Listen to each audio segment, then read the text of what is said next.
Di ayat 169 surah Al-Baqarah, bahwa syaitan itu memerintahkan kalian yang pertama bisu, untuk mengerjakan perbuatan yang jelek, perbuatan buruk, keburukan, ketidakadilan, melakukan kezaliman, mengambil yang bukan hak kita, melakukan berbagai bentuk keburukan yang ada, berdusta, memukul orang lain, menzalimi orang lain, mengambil hak orang lain, berlaku tidak adil kepada orang lain. Maka ini adalah semua bentuk-bentuk keburukan, dan itu adalah langkah-langkah syaitan.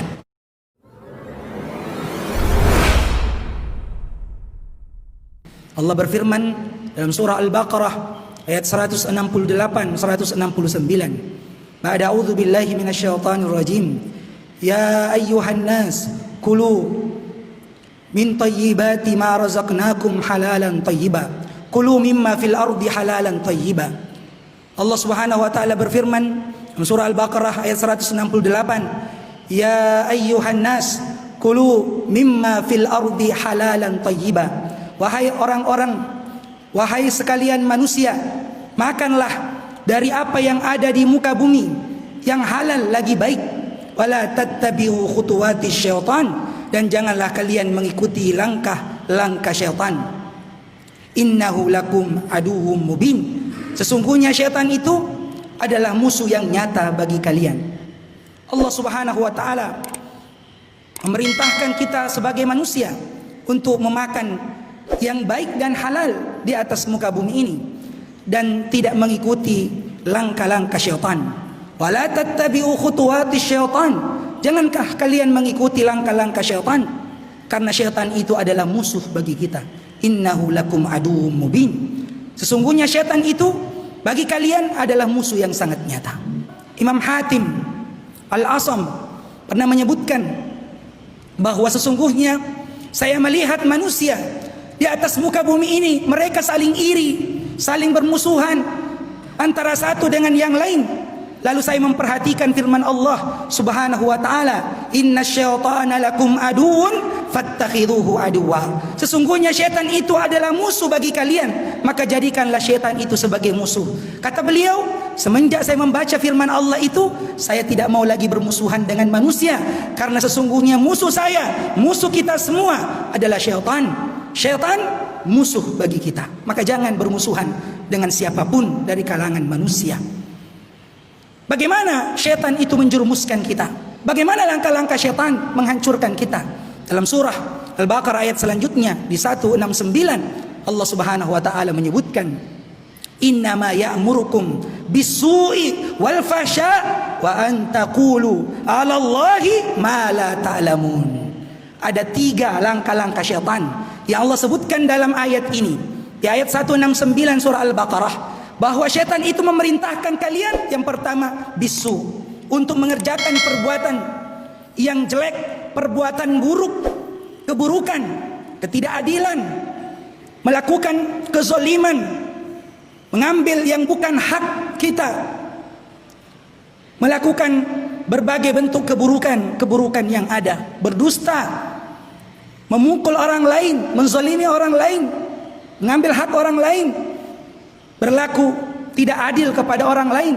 Maka ini adalah semua bentuk-bentuk keburukan, dan itu adalah langkah-langkah syaitan. Langkah syaitan yang kedua adalah wal fahsya. Wal fahsya, al fahsya adalah az-zina. Fahsya adalah kemaksiatan, perbuatan zina, melanggar ketentuan Allah Subhanahu wa taala. Maka syaitan akan selalu membisikkan manusia dan mengajak manusia untuk berbuat maksiat. Dulu sebelum kita menikah, syaitan mengajak manusia untuk melakukan perbuatan maksiat dengan memandang wanita yang bukan mahram, melakukan pengantar-pengantar perzinahan. Setelah menikah, syaitan menjadikan lebih indah wanita-wanita yang lain daripada istri kita. Begitulah syaitan langkah-langkahnya untuk menjerumuskan manusia. Menjerumuskan manusia sehingga dia bisa bersama dengan syaitan ke dalam neraka dan menjauhi jalan hidayah, petunjuk dari Allah dan Rasulnya. Dan yang ketiga, wa antaqulu 'ala Allahi ma la ta'lamun. Kemudian langkah syaitan yang ketiga adalah kalian mengatakan sesuatu tentang Allah sedangkan kalian tidak punya pengetahuan tentangnya. Kalian berkata bahwa ini dari Allah, padahal sebenarnya itu bukan datang dari Allah. Kalian berkata bahwa ini ketentuan Allah, padahal itu bukan ketentuan Allah. Kalian berdusta atas nama Allah, maka itu adalah ajakan syaitan. Syaitan mengajak orang-orang untuk berkata tentang Allah, padahal dia tidak mengerti dan tidak punya ilmu tentang Allah Subhanahu wa taala.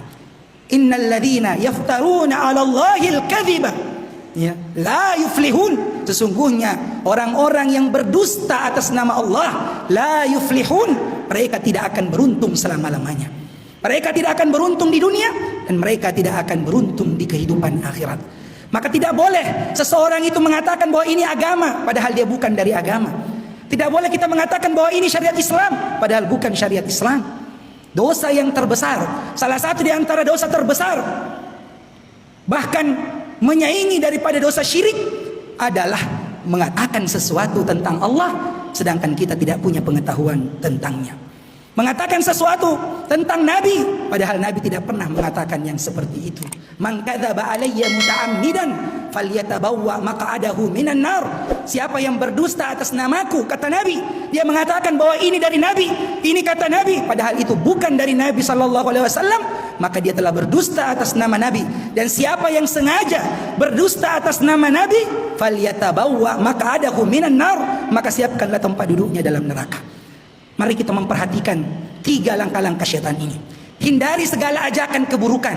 Semua yang disebut dengan keburukan, maka itu adalah ajakan syaitan. Yang kedua, semua yang merupakan pelampiasan syahwat, persinahan yang tidak berdasarkan aturan agama, tidak dihalalkan dalam Islam, maka itu adalah langkah-langkah syaitan. Dan yang ketiga adalah mengatakan sesuatu yang kita tidak punya ilmu tentangnya, tentang agama Allah. Jangan menjawab pertanyaan tentang agama Allah kalau kita tidak punya pengetahuan tentangnya. Imam Ibnu Qayyim Al-Jauziyah rahimahullahu taala pernah menulis sebuah kitab yang bernama I'lamul Muwaqqi'in an Rabbil Alamin, peringatan bagi siapa yang bertanda tangan atas nama Allah Subhanahu wa taala. Maka berhati-hatilah membawa agama, menyampaikan bahwa itu adalah agama padahal dia bukan dari agama, maka adalah kedustaan yang merupakan dosa yang paling besar. Suatu ketika Nabi sallallahu alaihi wasallam berkumpul dengan para sahabat. Lalu Nabi menggaris garis lurus dan menggaris garis-garis yang lain di samping kiri kanannya. Kemudian Nabi sallallahu alaihi wasallam mengatakan, "Hadza sirati mustaqima fattabi'uh." Ini adalah jalanku yang lurus, maka ikutilah. Wala tattabi'us subul, dan jangan mengikuti jalan-jalan yang lain. Ya, karena itu akan menyebabkan kalian jauh daripada agama Allah Subhanahu wa taala, menjadikan kalian terhindar, menyimpang dari jalan yang lurus. Maka kita sebagai seorang mukmin, contoh yang paling baik, jalan keselamatan yang paling benar untuk kita ikuti adalah jalannya Nabi kita Muhammad sallallahu alaihi wasallam. Jalan itulah jalan yang tidak ada godaan syaitan di dalamnya. Sedangkan jalan-jalan yang lain kita harus berhati-hati, karena jika dia menyelisihi jalan Nabi, meskipun dibawa oleh orang yang kelihatannya baik, boleh jadi di situ ada bisikan syaitan. Maka berpegang teguhlah kepada tali agama Allah, berpegang teguhlah kepada Al-Quran dan sunnah Nabi SAW yang sahih, supaya kita berada tetap di atas jalan yang lurus dan teruslah meminta kepada Allah dengan penuh kehusyuan dalam solat-solat kita. Ihdinas siratal mustaqim, jalan yang lurus. Siapa mereka jalan yang lurus itu? Siratal ladzina an'amta alaihim, jalannya orang-orang yang diberikan nikmat.